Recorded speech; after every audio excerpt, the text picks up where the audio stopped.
Hi, everybody. It's great to be here. I want to thank Offshore Wind California for inviting me. An enormous thanks to everyone in this room for all the hard work you're doing in this space. I'd like to start zooming out a bit, back to 1962. To think about President Kennedy's "We choose to go to the moon" speech, and applied to the clean energy transition and the climate crisis, which is a true emergency. Others have done this, but I think in this moment, it's worth restating these words because they resonate. We choose to do these things not because they are easy, but because they are hard, because the goal will serve to organize and measure the best of our energies and skills, because that challenge is one we are willing to accept, one we are unwilling to postpone, and one which we intend to win. That is the most recognized section, but here's one more. Our leadership in science and in industry, our hopes for peace and security, our obligations to ourselves as well as others, all require us to make this effort, because there is new knowledge to be gained and used for the progress of all people.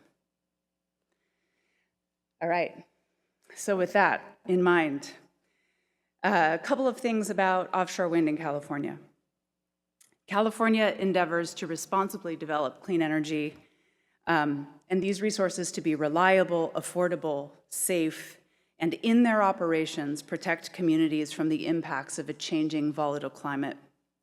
California is now the world's fourth largest economy, and it has grown while cutting carbon pollution and rapidly deploying clean energy. California is committed to its clean energy goals in SB 100, and we are working on offshore wind for its potential to create competitive value and the grid services that it can provide, such as diversification of energy resources and balancing solar energy by producing more power at night, in the winter, and at other times. Offshore wind is facing significant headwinds due to the damaging actions of the Trump-Vance administration. We are continuing with this work and at the same time acknowledge the uncertainties created by the federal government. It should be noted that the Trump administration is calling for certain energy goals that offshore wind and related industries can help fulfill: building reliable domestic sources of energy, fostering energy innovation, spurring job creation, and contributing to overall economic strength. To develop responsibility in California, offshore wind is also being carefully studied for potential impacts and effects to the environment, tribal resources, and coastal communities. California state agencies will continue working with our government and non-government partners to understand potential impacts to our coastal and marine ecosystems. This is also an area of innovation.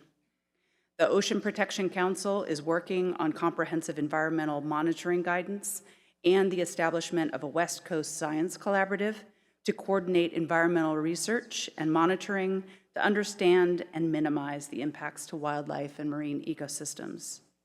The Coastal Commission is leading the development of a statewide strategy for avoiding, minimizing, and mitigating impacts to fishing and fisheries in partnership with commercial, tribal, and recreational fisheries and industries.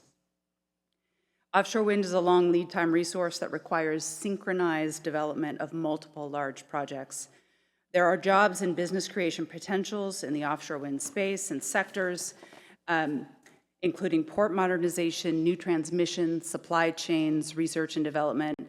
All are areas with opportunities for high quality, good paying job creation or transitions, and new, expanded, or repurposed supply chain businesses.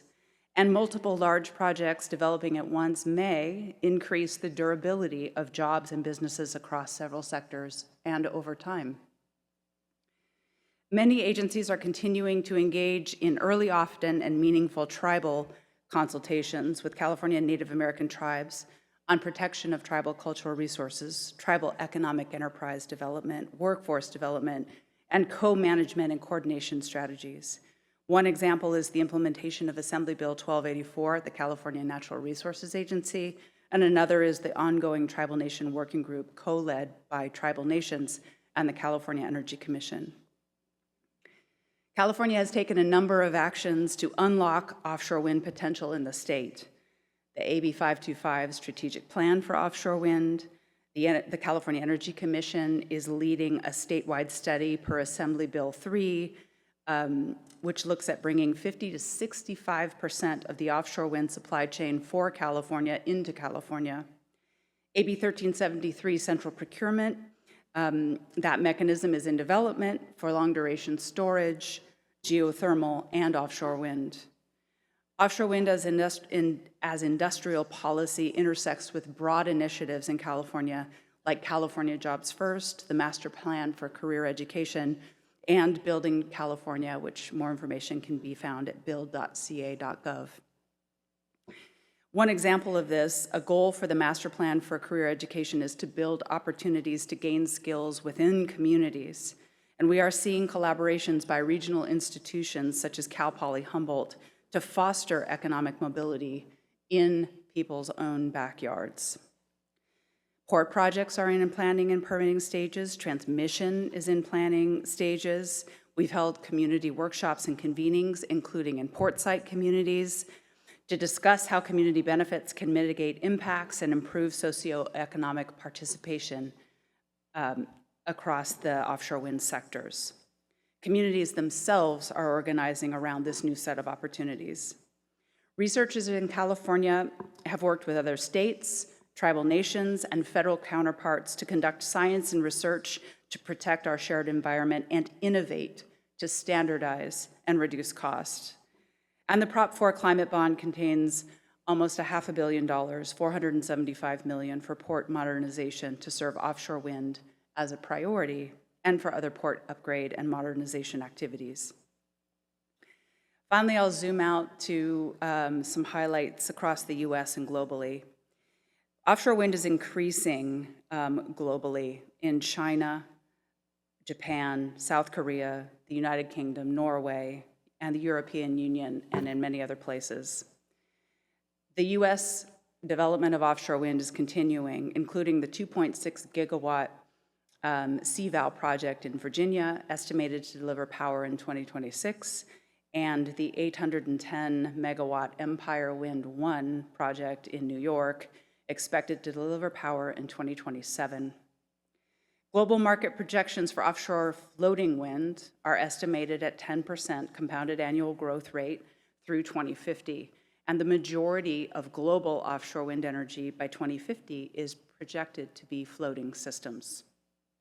Global and US offshore wind industries are currently experiencing some disruption by US federal policies on tax credits, tariffs, rescinding R&D funding, as well as continuing challenges such as global supply chain constraints.